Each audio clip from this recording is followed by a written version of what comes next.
मई 25 हमारी प्रतिदिन की रोटी मिनिस्ट्रीज की ओर से आप सभी को सलाम।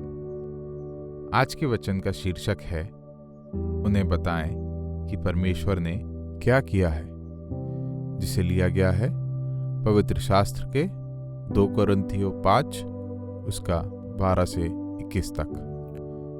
हम तुम्हारे सामने फिर से अपनी कोई प्रशंसा नहीं कर रहे हैं, बल्कि तुम्हें एक अवसर दे रहे हैं कि तुम हम पर गर्व कर सको, ताकि जो प्रत्यक्ष दिखाई देने वाली वस्तु पर गर्व करते हैं, ना कि उस पर जो कुछ उनके मन में है, उन्हें उसका उत्तर मिल सके। क्योंकि यदि हम दीवाने हैं तो परमेश्वर के लिए है, और यदि सयाने हैं तो वह तुम्हारे लिए है। हमारा नियंता तो मसीह का प्रेम है, क्योंकि हमने अपने मन में यह धार लिया है कि वह एक व्यक्ति सब लोगों के लिए मरा, अतः सभी मर गए, और वह सब लोगों के लिए मरा, क्योंकि जो लोग जीवित हैं वे अब आगे बस अपने ही लिए न जीते हैं, बल्कि उसके लिए जिए जो मरने के बाद फिर जीवित कर दिया गया। परिणाम स्वरूप अब से आगे हम किसी भी व्यक्ति को सांसारिक दृष्टि से ना देखें। यद्यपि एक समय हमने मसीह को भी सांसारिक दृष्टि से देखा था। कुछ भी हो, अब हम उस प्रकार नहीं देखते। इसलिए यदि कोई मसीह में स्थित है तो अब वह परमेश्वर की नई सृष्टि का अंग है। पुरानी बातें जाती रही है, सब कुछ नया हो गया है। और फिर ये सब बातें उस परमेश्वर की ओर से हुआ करती है, जिसने हमें मसीह के द्वारा अपने में मिला लिया है, और लोगों को परमेश्वर से मिलाप का काम हमें सौंपा है। हमारा संदेश है कि परमेश्वर लोगों के पापों की अनदेखी करते हुए मसीह के द्वारा उन्हें अपने में मिला रहा है, और उसी ने मनुष्य को परमेश्वर से मिलाने का संदेश हमें सौंपा है। इसलिए हम मसीह के प्रतिनिधि के रूप में काम कर रहे हैं, मानो परमेश्वर हमारे द्वारा तुम्हें चेता रहा है। मसीह की ओर से हम तुमसे विनती करते हैं कि परमेश्वर के साथ मिल जाओ। जो पाप रहित हैं उसे उसने इसलिए पाप बलि बनाया कि हम उसके द्वारा परमेश्वर के सामने नेक ठहराए जाएं।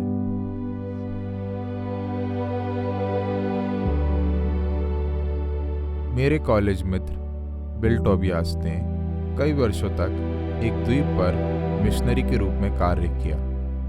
वह एक ऐसे युवक की कहानी बताता है जिसने अपना भाग्य तलाशने के लिए अपना गृहनगर छोड़ दिया था, लेकिन एक दोस्त उसे चर्च ले गया, जहां उसने यीशु के सुसमाचार को सुना और उसने मसीह पर अपने उद्धारकर्ता के रूप में भरोसा किया।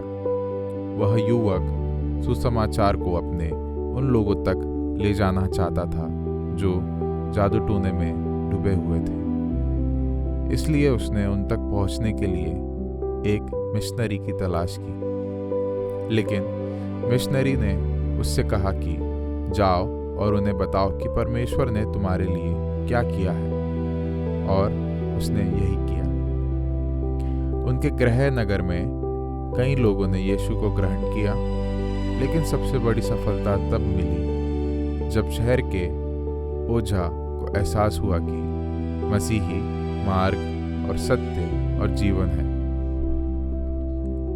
यीशु पर विश्वास रखने के बाद उसने पूरे शहर को उसके बारे में बताया। 4 वर्षों के भीतर एक युवक की गवाही के कारण क्षेत्र में 7 चर्चों की स्थापना हुई। 2 कोरिन्थियों में पौलुस उन लोगों को सुसमाचार से परिचित कराने के लिए एक स्पष्ट योजना प्रस्तुत करता है जो अभी तक मसीह को नहीं जानते हैं, और यह उस बात के अनुरूप है जो उस मिशनरी ने यीशु में युवा विश्वासियों को कही थी। हमें मसीह के राजदूत बनना है, उनके प्रतिनिधि, मानो परमेश्वर हमारे द्वारा अपनी अपील कर रहा हो।